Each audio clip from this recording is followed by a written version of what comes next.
Hello, everyone. It's me. I wanted to talk about leverage and how that plays out in relationship, what it means in terms of relationship, and why it's been so popularized in terms of how people engage in relationships. So, I'm not going to give a book definition about leverage. Anyone can look it up. But what I'm referring to when I speak of leverage is that there are people with a mindset that go into making a connection, and that connection is based on what leverage they have to use to convince you or to manipulate you into accepting their offer so that they can get out of you what they need and want. But for them, what they're leveraging over you gives the illusion that they're giving you so much that when you give to them what they most covet or what they most want from you, it should be at a way higher cost. And they know it. But because they know that you don't know it, they can manipulate it to get it from you, preferably at no cost at all. And if they have to pay, they'll give you what you want. And by paying, we're not talking only money. We're talking about what they have to do to get it from you, how much they have to be involved to get it from you. And if they pick up on, they're going to make their leverage seem for you like something that you're going to, how do I explain it? All right. So say a young girl meets an older man. The younger girl has no experience. The older man has engaged with countless numbers of women. So he's had the trial and error. He's understood what motivates, what triggers, what gets them to act like this, what gets them to respond like that or react like that. And that's more generalized. That's just based on just understanding the gender, understanding the emotional waves, understanding the mindset can help a man assess a young girl's behavior. So whatever she's motivated by, whether it's love, lust, whether it's money, whether it's security, whether it's a sense of safety, whatever those vulnerabilities are, he's going to detect it by showing an extreme amount of interest in her. And from her standpoint, she may think she's playing a fool because she's young and innocent, in the sense that she thinks, I'm just going to go out here and play the game.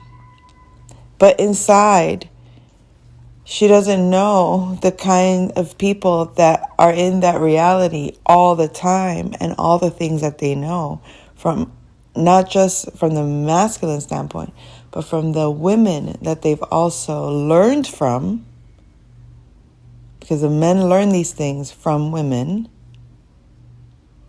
And then they also apply what they've learned from the women that they have learned to manipulate. Now, all this sounds very sinister and dark, and it can be in the extreme and in the intention for the manipulation. It can be very, very dark and disturbing, the things that people would do. But taking it to a lighter note, on the lightest possible note, it's called game. It's what people refer to as game. Like, I really like this person, so this is the game I'm going to use on them in order to attract them so I can hook them and make them mine. That can be as innocent as, a young boy putting on, a certain charisma out of a desire to impress upon the girl of his interest. Anyway, so looking at it, I guess, from the most naive standpoint, which is innocent desire to get someone to like you. That is basically what that comes down to. Towards how far is a person willing to go to get the person to like them, to the point that they have them, and not just have them, but they have them how they want them, when they want them, with the minimal amount of effort. That would be leverage. That would be like using people, like observing the market and watching which companies, stock markets are going up. Observing the trends in housing markets. How much house can I get and how little can I pay for it? That's the mindset. It goes into anything, cryptocurrency, observing what the trends are. And when you see what the trends are, you see what's the most valuable and why is it the most valuable, and what is that thing that's so valuable? What do we need to give it to make it feel more valuable or to make it feel less valuable? We want it to be more valuable to benefit us, but we want it to be less valuable to benefit us. It's like, that's the mindset of an individual that has I was going to say statistics, but what I meant to say was strategy. An individual that has strategy in interacting with people. Their interactions with people are very self-serving. They're no longer enveloped in their emotional body or their mental body. They're more so about using what they have. This is very 3D, using what they have to get what they want. And so now, from the feminine side, which we did say that these men learn it from these women, those young girls that do get manipulated so badly at such an impressionable time in their life, for example, where they decide that despite it being their most authentic nature to be loving, giving, open, and receiving, they're not going to subject themselves to that pain. So they'll close it off completely and only allow in what they can control. And what they can control is what they've changed their minds about, what they've learned to look at differently on purpose. And it's not very many things that a woman can make herself believe on purpose that benefit her. So it's like that protection in the short term protects her. But in the long term, that lack of addressing it, that lack of really knowing how to remain open, but having better filters so that you don't have to shut down and close and put up walls. Because it's not to our benefit to close up and put up walls. We're supposed to be open. We're supposed to be receptive. We're supposed to be accepting and taking in the universe and enjoying the flow of the universe coming to us. We're supposed to be safe enough to feel that. We're supposed to feel trusting that the world that comes to us is to our benefit, to our advantage, to our good. You see what I mean? So that's supposed to be the natural flow of the feminine. But do we live in a world that promotes that allows that keeps us? It's quite the contrary. It constantly teaches us close up, retract, hide out, shun down. Because if you open up too much, you're vulnerable to being hurt. You're vulnerable to being abused, mistreated, to all possible dangers, right? But what if, as a divine feminine, once you are able to fully understand the range of who you are, where you know what your safe space feels like, when you can trust what you're observing because you're not caught up in the illusion of the mind and you're not caught up in the emotional body. You're able to have a stand back approach to observe what's actually happening. So you're open enough to go into that world unbiased and courageous enough to play the game, but actually knowing how to play it, actually understanding the rules of the game, actually knowing that the game is a very open thing that's being done,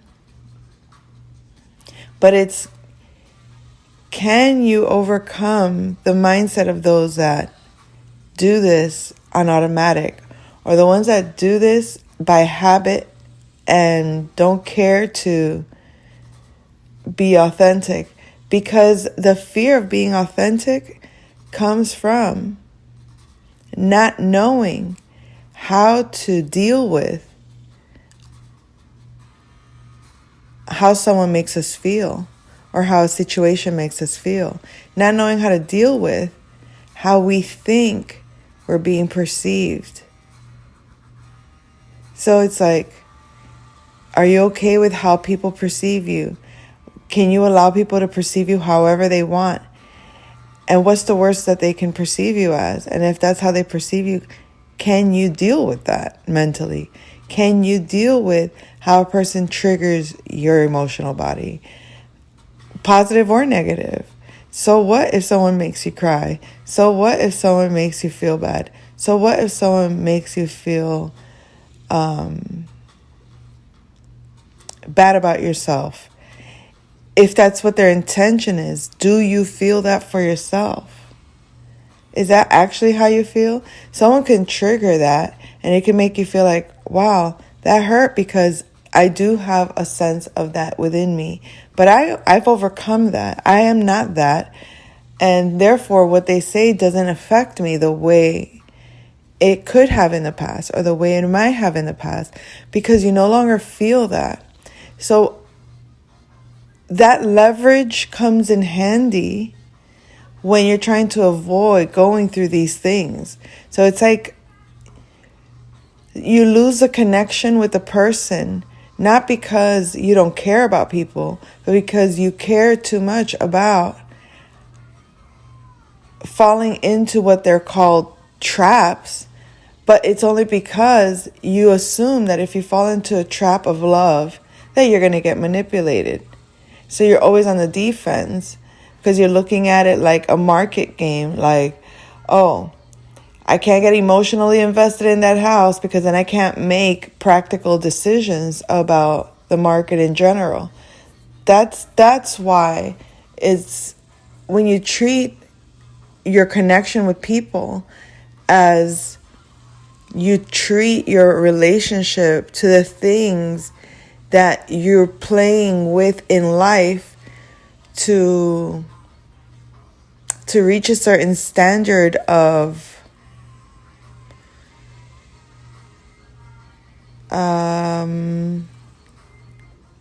achievement,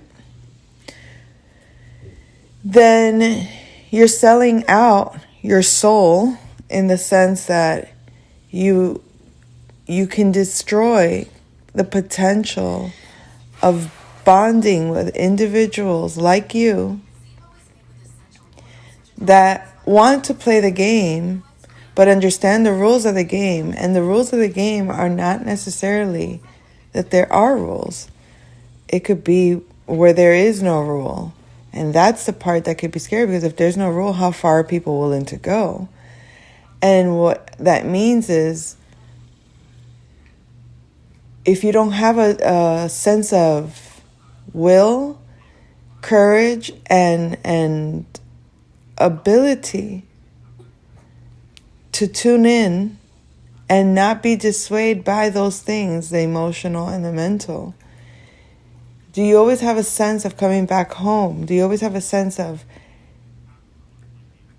being open enough to be in those environments, but knowing how to filter out those things that are potential dangers, because you are feeling out the vibrational interaction. So that's why it's best to know who you are fully, because when you engage with another, you'll be able to pick up on the resonance or lack thereof that will let you know when to back away from a situation. So it's almost like understanding the psychological game that people play. You learn to treat relationships or go into relationships knowing that people go into relationships with a game mindset. Don't go into it assuming people are going into it genuinely looking to connect from a natural space of